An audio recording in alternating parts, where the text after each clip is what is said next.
नमस्कार दोस्तों, मैं विनय दुबे मुंबई से। आज 20 मई सन 2020 है। जैसे मैंने कहा था कि मैं अकेले ही इस आंदोलन की शुरुआत करूंगा जिसे डिजिटल आंदोलन कहते हैं। आपको कहीं निकलने की जरूरत नहीं है, अपने बेडरूम में मस्त बैठिए और इस आंदोलन से जुड़ के देश की सरकार से सवाल पूछिए।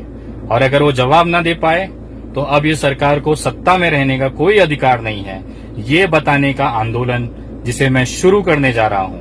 आप ये वीडियो को फटाफट डाउनलोड कर लें, क्योंकि मुझे पूरा यकीन है अगले कुछ ही मिनटों में या घंटों में ये वीडियो हटा दिया जाएगा। तो पहले डाउनलोड करें, उसके बाद शेयर करें दबा के। आज केंद्र सरकार पूरी तरह से विफल है। आप उनसे अगर कोई सवाल पूछो तो वो सिर्फ दो चीजें करते हैं, या तो आपको टीवी चैनल या तो आपको सोशल मीडिया के माध्यम से गालियां खिलाएंगे, या और उससे भी मन नहीं भरा तो उठा के जेल में डाल देंगे। आप सरकार से सवाल नहीं पूछ सकते। ये तानाशाही रवैया इस सरकार का है, जिसके विरुद्ध मैं आज सामने से आपके मुंह पे आके खड़ा हूं।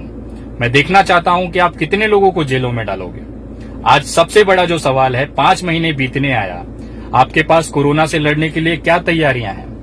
आप जिस समय देश में कोरोना से लड़ने की रणनीति बनाने की जरूरत थी, उस समय आप डोनाल्ड ट्रंप जी का आरती उतार रहे थे सर। जिस समय इस देश में वेंटिलेटर खरीदने की जरूरत थी, उस समय आप मध्य प्रदेश में आप विधायक खरीद रहे थे सर। जिस समय इस देश में आपको बेहतर अस्पताल सुविधा बनाने की जरूरत थी, उस समय आप मध्य प्रदेश में सरकार बनाने में व्यस्त थे। अगर आपने सही समय पे एयरपोर्ट सील कर दिया होता, जिन विदेशों से देश में कोरोना आया उन विदेशी नागरिकों को अगर आपने परमिशन न दी होती भारत में आने की, तो शायद आज देश में ये कोरोना नहीं फैलता था। आज जिस तरह से आपकी लापरवाही की सजा ये पूरा देश भुगत रहा है, उसकी जिम्मेदारी, उससे सवाल पूछने पे आप सिर्फ जेल में डाल सकते हैं, यही अपेक्षा आपसे रह जाती है। क्योंकि आपके पास किसी भी सवालों के जवाब है ही नहीं। आपने ही लोगों को, विदेशी नागरिकों को परमिशन दिया, वीजा दिया, और आप ही चिल्ला रहे हैं कि देश इसका ध्यान रखे। आज सारे लोग एक दूसरे की मदद कर रहे हैं सिवाय सरकार के। सरकार के पास सारे संसाधन होने के बावजूद भी आज करोड़ों की संख्या में मजदूर जो है वो पैदल जा रहा है। वो किसकी गलती है? वो आपकी गलती है। आपके पास समय रहते अगर आप लोगों ने लॉकडाउन करने से पहले ही ये सुविधा, जो चीज आज कर रहे हैं, आज 55 दिन बाद, 58 दिन बाद लॉकडाउन के जो चीजें आप कर रहे हैं, यही चीज तो मैं पहले हफ्ते में लॉकडाउन के चिल्ला रहा था कि आप लोगों को, मजदूरों को कम से कम अपने घर जाने के लिए बसें और ट्रेनें शुरुआत करें, वो अपने घर पहुंच जाए। उसके बाद आप 6-6 महीने लॉकडाउन रखें, पूरा भारत आपका साथ देगा। आज लोगों के जेब में पैसे नहीं है, मजदूर बेचारे तो कम से कम हाथ फैला के मांग के खा लेंगे। वो मध्यम वर्गीय, जो देश का 60% जो मध्यम वर्गीय परिवार है, जो सैलराइड परिवार है, जो स्वाभिमान की जिंदगी जीता है, वो किसके सामने हाथ फैलाने जाए? आज लड़कों के पास रोजगार नहीं है, जिनके पास नौकरियां थी वो कंपनियां आज लगभग बंद होने की कगार पे है, उनकी खुद की कंपनी नहीं चल रही है।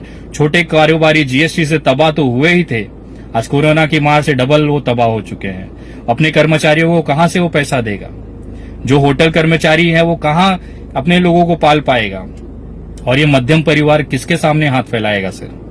सारी योजनाएं गरीबों के लिए है, अमीरों के लिए है, लेकिन ये जो सबसे बड़ी मार मध्यम वर्ग पे पड़ती है, वो किससे पास जाके रोए?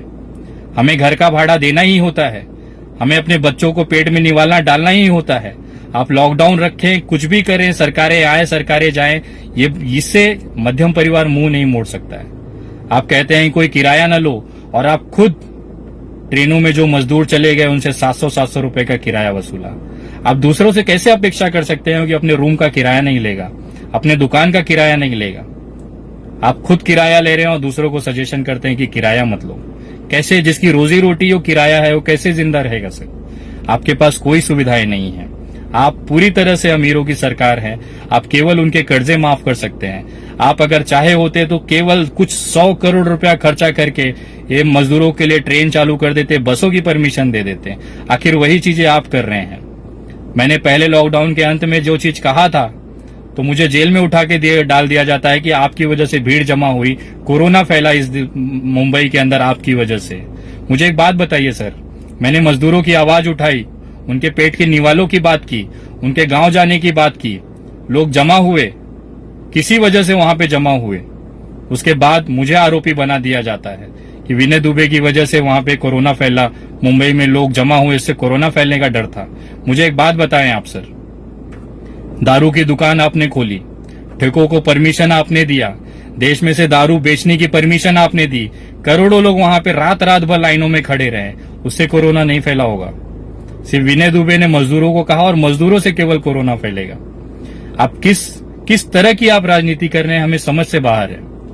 जिस ऑटो रिक्शा ड्राइवर जो दिन भर मेहनत करता है, शाम को अपना पेट पालने के लिए घर पे राशन और भाजी लेके जाता है, तब उसके बच्चे निवाला खाते हैं, वो 1.5 महीने से घर पे है, उसकी कौन सुनेगा सर? 1.5 महीना जिसकी गाड़ी नहीं चली है, वो ईएमआई कहां से भरेगा सर? जिसके घर पे 1.5 महीने से कोई गाड़ी नहीं चली है, वो कैसे अपना परिवार पालेगा? आज कैसे तैसे करके वो ऑटो रिक्शा वाले अपने उत्तर प्रदेश पहुंचे हैं, तो उसको भी वहां पे आपको सहयोग करना चाहिए। उल्टा उन लोगों को आप मेडिकल जांच के नाम पे वसूली चालू है। अपने सरकारी अस्पतालों में दवाई नहीं कह के बाहर से मेडिकल से आप दवाइयां लो, और दवाइयां भी 500-700 रुपए की। वो गरीब मजदूर अगर उसके पास 500-700 रुपया होता तो वो अपना कर्म भूमि छोड़ के अपने जन्मभूमि नहीं गया होता, वो यहीं पड़ा होता और खा रहा होता। अब वहां जाने के बाद भी उसको हलाल करेंगे आप। कितने पैसे की लालच है सर आप लोगों को? आप एक तो मदद करोगे नहीं, आप बसें नहीं चलाओगे, आप ट्रेनें नहीं चलाओगे, और जो चला रहा है आप उसको भी प्रताड़ित करने पे लगे हुए हैं। कैसे तैसे करके चलो, आपने कुछ नहीं किया, मजदूर पैदल चले गए, पैदल जाने के बाद भी आप उन्हें अपने राज्यों में आने नहीं दे रहे हैं। आप मेडिकल टेस्टिंग कराओ ना, जो सही है कम से कम उसे तो अपने घर पहुंचने दो। वो आपसे कुछ नहीं मांग रहा है सर, बस पैदल जा रहा है, उसमें भी आपको दिक्कत है। यही सारे सवाल हैं जो आपसे अगर कोई पूछता है तो आपके जो लावारिस बच्चे जो सोशल मीडिया पे हैं उसको गाली गलौज करते हैं, उसके धर्म के नाम पे गाली देते हैं। आज मैं आपसे कहता हूं कि एक नया आंदोलन मैं छेड़ने जा रहा हूं, जो ये सोशल मीडिया की जो गंदगी है, अब आप उसे साफ करेंगे सर। मोदी जी, आप पूरी तरह से विफल हैं इस देश के सरकार चलाने में। आप एक अच्छे वक्ता हैं, मेरे आराध्य हैं, एक उसका सम्मान है, लेकिन देश चलाने में आप सक्षम नहीं हैं। ये बोलते हुए मुझे शर्म आ रही है। आप देश चलाने में सक्षम नहीं है, आपके अंदर वो काबिलियत नहीं है कि आप एक देश चला सकें। आपने इतने साल गुजरात मॉडल के नाम पे आप जीते, आप वहां पे मुख्यमंत्री रहे। मुझे बताते हुए शर्म आ रहा है कि आज वही गुजरात में आपके जो डॉक्टर्स हैं वो पीपीई किट के लिए आंदोलन कर रहे हैं। ये आपका वही गुजरात है जहां पे मजदूरों को एक वक्त निवाला नहीं मिल रहा है, जिसकी वजह से वो सड़कों पे गाड़ियां तोड़ रहे हैं। ये आपका वही गुजरात है सर, जिन मजदूरों को आप वहां से भगा रहे हैं। मारपीट की गई जब ठाकुर कांड में, जिस समय ठाकुर समाज ने उत्तर भारतीयों को मार के भगाना चालू किया, तो उस समय राज्य में आपकी सरकार थी, केंद्र में आपकी सरकार थी। ये गुजरात मॉडल है सर, और आज इसी गुजरात मॉडल का जो भुगतान है ना, वो पूरा देश भोग रहा है। एक छोटा सा व्यापारी, एक छोटा सा दुकानदार, वो कैसे जिंदा रहेगा? उसके पास, आपके पास कोई नीतियां नहीं है। मध्यम परिवार, बेरोजगार युवा किसके सामने हाथ फैलाए, उसके लिए आपके पास कोई योजनाएं नहीं है, कोई उसका सोल्यूशन नहीं है। आप केवल अपने लावारिस बच्चों से गालियां दिलवाओ। आज जो आंदोलन मैं शुरू करने जा रहा हूं, इस देश से ये जो कचरे हैं इसको साफ करने के लिए मैं आंदोलन, सोशल मीडिया के जो कचरे हैं उसे साफ करने के लिए मैं आंदोलन लेके चल रहा हूं। ये चीज मैं पिछले 15 दिन से डेली कर रहा हूं, और मैं चाहता हूं कि अब पूरा देश ये चीज करे। अगर आपको सही लगता है करे, कोई जबरदस्ती नहीं है। अगर आपको लगता है कि अब देश में गाली गलौज और नफरत की राजनीति नहीं चलेगी, तो आपको इस आंदोलन में साथ देना पड़ेगा। नरेंद्र मोदी जी 3 माध्यमों से जीत के आते हैं। उनकी जो सबसे बड़ी ताकत है लोगों को गुमराह करके जीतने की, वो सबसे बड़ी ताकत इन 3 जगह से आती है। पहला है सोशल मीडिया, जहां से वो जीत के आते हैं, जहां पे इनके अंधभक्त लोगों को गालियां देते हैं, उनको परेशान करते हैं, ट्रोल करते हैं, चाहे वो ट्विटर हो चाहे फेसबुक हो। तो सबसे पहला काम हमें ये करना है, दिन भर नहा धो के मस्त तैयार होना है, अपनी जगह पे आके बैठना है। वैसे भी सब लॉकडाउन में है। अब अगला 1 महीना 1.5 महीना अगर लॉकडाउन चलता है तो हमें सिर्फ ये करना है, उसका सदुपयोग कैसे करना है मैं आपको बताता हूं। सोशल मीडिया, फेसबुक पे जाएं, जो भी ऐसे बंदे से आईडी से गाली गलौज आती है उस आईडी को रिपोर्ट करें। जितने भी ये मोदी भक्त के, जो भाजपा भक्त के जो ग्रुप्स बने हुए हैं ना, उस ग्रुपों की रिपोर्ट करें। एक छोटा सा व्हाट्सएप ग्रुप बनाएं जिसमें आपके आसपास के 50-100 लड़के या 100-50 लड़कों को जमा करें, और जिसकी भी नजर में ऐसी पोस्ट या ऐसी आईडीज आती हैं वो आईडीज को उस ग्रुप में डालें, और सभी लोगों को निवेदन करें कि उस ग्रुप को आप रिपोर्ट करें। फेसबुक रिपोर्ट उसको करते रहें। अब मैं आपको दावे के साथ कह रहा हूं 30-35 आईडीज की तो मैं बजाता हूं रोज, और ये गिरती हैं, बंद होती हैं, ये होती हैं।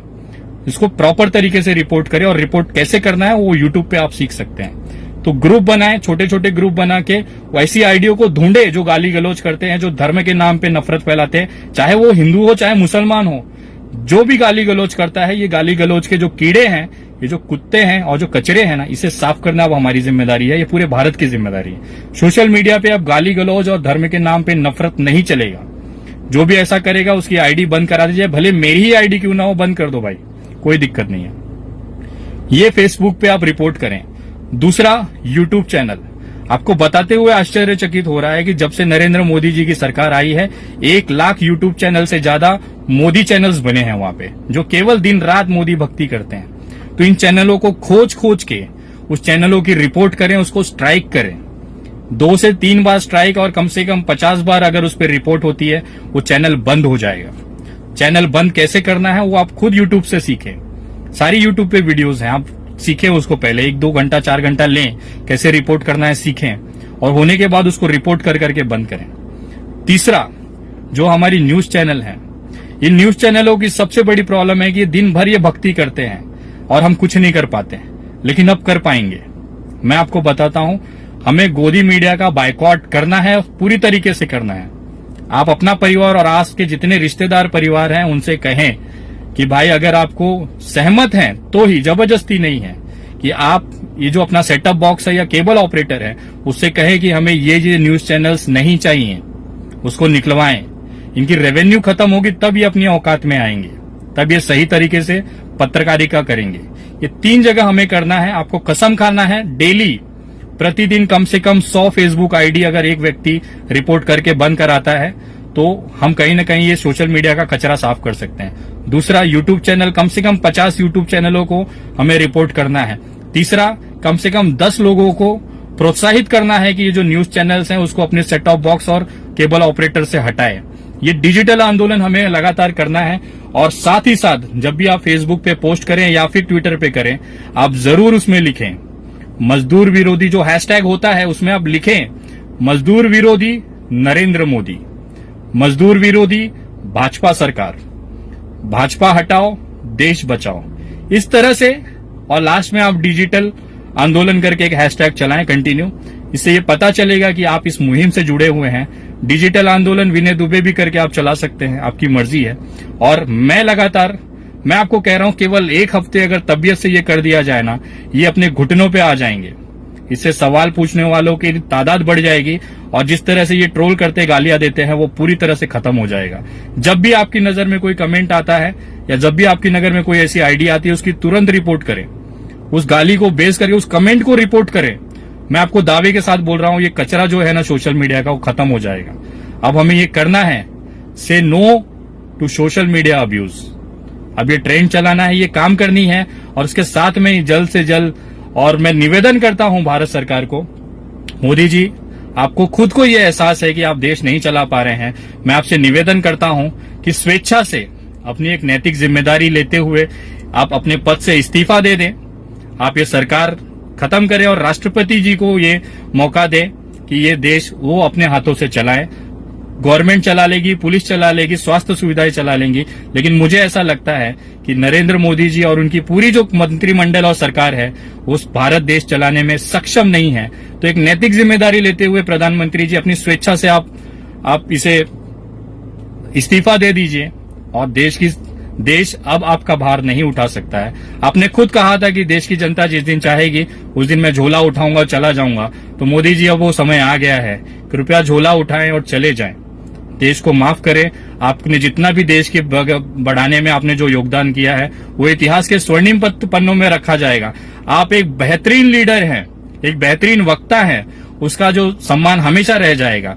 अगर आपने स्वेच्छा से अपनी नैतिक जिम्मेदारी लेते हुए सरकार अगर आपने नहीं छोड़ा, इस्तीफा नहीं दिया, मैं आपको कहता हूं अगले कुछ साल के अंदर, कुछ महीनों, कुछ साल के अंदर यही जनता आपको मजबूर कर देगी।